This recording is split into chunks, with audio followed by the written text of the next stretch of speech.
just dressing up my superhero here.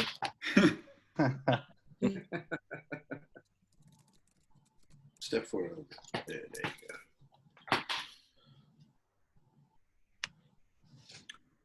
X, are you all? Once you're all set, you give us a yell. I know you got your hands full there. Give me like 2 seconds. Yeah, sure.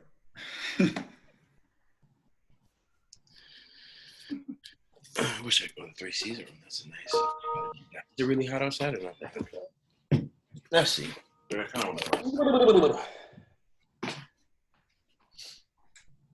So, how's everybody's day going? Good. How you doing, man? Pretty good. Pretty good. I've been able to get my workouts in, so that's been good. What'd you say? Yeah, it's 87. Let's see how hot it is.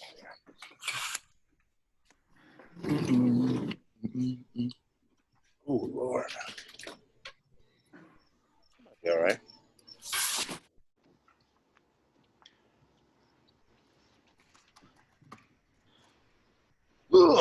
That does not look like a campus dorm anymore. Oh, no. We are at my my wife's dad's house. Can you see me? Nice. Yeah. Yeah? All right. Looks like, Xavier, if you're all set, it looks like Kyle Austin has that first question. So we'll go to Kyle and then to Seth Wells. All right. Well, thanks for doing this, X. I guess, first of all, I know throughout the whole process, you were kind of looking for that feedback from NBA teams, as far as your stock. Can you share it all, what you ended up learning that led you to decide to stay in? Yeah. Initially, I got my undergraduate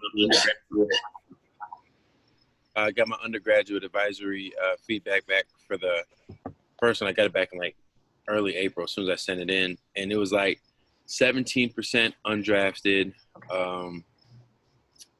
And then maybe like in the 30s to that late second. And then I think in the 20s for early second. And there were no first round at all. And then after that, went through my interviews, did about like 20 or so interviews with NBA teams. And that rose back up because they gave me another feedback report. And my number dropped from 17 undrafted to like 9 or 10 undrafted. And then the second round, instead of being heavy on the back end, it was heavy on the front end, like 47% from 31 to 45. And like 30-some% from 45 to 60. So it was like, okay, look, I got a really, really good chance of getting drafted. And from the information that I was getting that from coach and stuff like that, from a couple guys that he was talking to, it was like, there's a lot of people who really like you and don't want to see you go back to school. So. X, I'm curious on a couple different things. One, how much did your family factor into your decision to turn pro? And then also, how much did the COVID-19 crisis determine what you'd want to do, or did it play any role at all? Yes and no. It played a role because me and my wife had this dream for, I think, these last 2 years, just about starting our family for real and like having our own house and actually like, being independent from our family and stuff like that, and really like just supporting our family our way. We kind of talked about it that way. But as far as the stability I had at Michigan State, if I would have came back, there would have been no problem. The housing situation would have been perfect. We would have found a 3-bedroom thing that we were looking for. Obviously, the money was still the same as far as getting the stipend checks every month, and they're paying for daycares and stuff like that. So it would have been fine going back. So it wasn't really too much of like, okay, look, we're not going to get what we need if we go back. But it was more so the fact that I was just getting a lot more interest than expected, that I was like, okay, I need to take this leap. And then COVID kind of impacted a little bit just with that unknown. I kind of saw, or I got the opportunity because the date got pushed back to watch the NBA bubble and to see that it was actually successful, and that, that they know what they're doing, and that even leading into next year that they're going to even have a better grasp on it and know how to handle it. So it kind of gave me a lot of confidence. I knew in college, I don't know how you're going to keep college kids from interacting with college kids. It's just kind of being in college, what you do. So I was kind of, I didn't really know about that for sure. And then, so Chris Solari and then Stephen Brooks on deck. Hey, X, my question for you is, as a father, as a husband, um, first of all, what was that moment like when you guys learned that there wasn't going to be an NCAA tournament and Big Ten tournament? But then also what those couple months were like, more from a personal side than maybe a basketball side, in dealing with a family and all this unknown. Yeah. So, well, when it first happened, I was devastated simply because, as you know, we started to pick up heat as a team. I was like, okay, we're going to make our run now. Everybody's playing good. Malik is turning more into like that four-man for us at the time. He was the guy who was really getting a lot of minutes and performing well at it. So I was like, okay, so now we kind of know everybody's role and stuff like that. But then, obviously, you got, shut down or whatever, and we had these months of just being with my family. And it's I've learned a lot about my family, to be honest with you. When I had Yanni, she stayed with Tamia for like the first month or two over at this house while I was staying at my mom's house. And I would just come after school and stuff. So I didn't have to wake up in the mornings. So with my son now, I was waking up in the morning like, yo, is this what it was like? And I was like, I don't remember this. She's like, yeah, because you weren't here.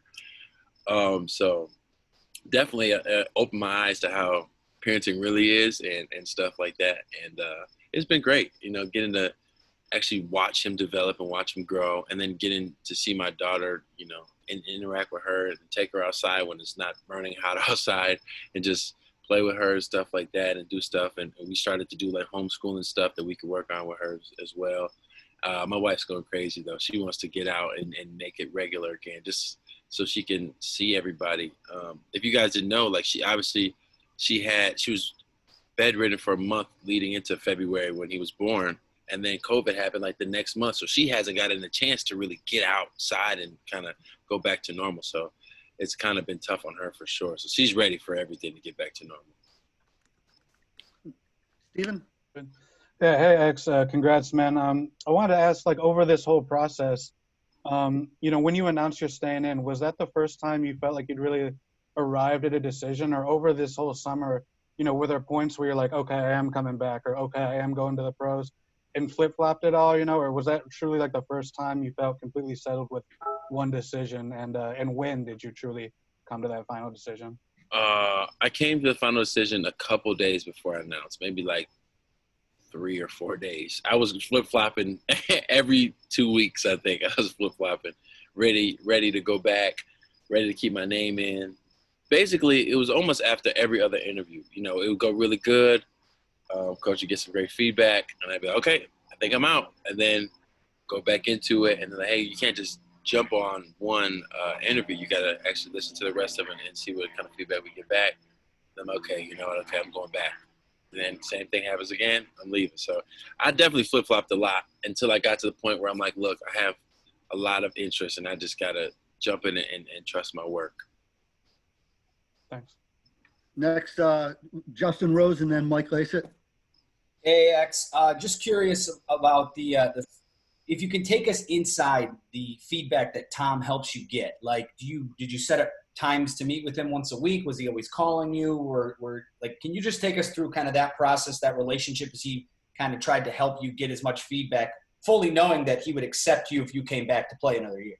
Yeah, it was this whole thing. Let me be more specific. This whole I guess journey with me testing the waters really showed how trustworthy and honest Coach really was. Because think about it from his perspective.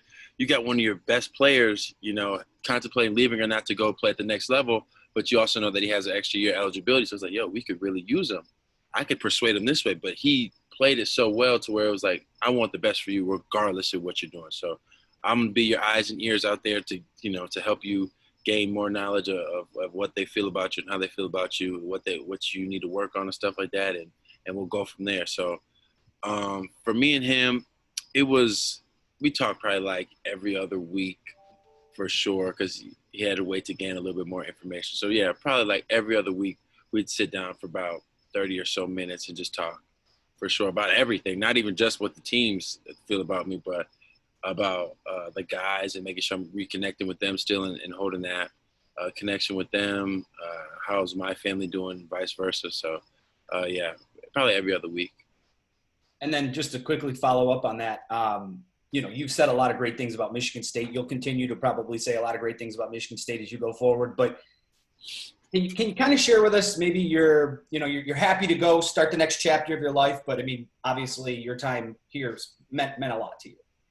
Sure. Wait, what do you want me to share with you? Just your overall thoughts on playing at Michigan State, leaving Michigan State, like just your love for the university, if you will. It's bittersweet for sure. It's bittersweet. That's a place that really helped me change and develop into a man, into really who I am today, honestly. And obviously that's cliche, but like physically, I came in as that chubby 18-year-old where people are like, yeah, he's going to have a great 4-year career. He's going to be the definition of Spartan basketball. And then Coach Izzo turned me into a monster to where like now they're like, no, he is the definition of Michigan State basketball, and he made it to the next level. So I'm forever in debt to that place, especially just the people there, like not just, my teammates and the coaches, but like the fans, the students. I'd be walking to class giving people high fives after win or losing a game. Like I was like, man, this place is really like, they're diehard. Like they care about you regardless. And they want you to be successful. And I really appreciated that, because it's not the same, obviously on social media, they just want to win no matter what. So I think I'm just going to miss the most is probably my teammates, seeing them every day and watching them grow, watching them develop, joking around with them and stuff like that. Definitely going to miss guys like Drew Donesco, Coach Stevens, Fife. Fife is crazy. I'm going to miss Fife a lot. Just those guys for sure. Just missing really everybody, the guys who I kind of went to war with, and hopefully I can keep that connection with them through this next journey in my life so they can help me out a lot for sure.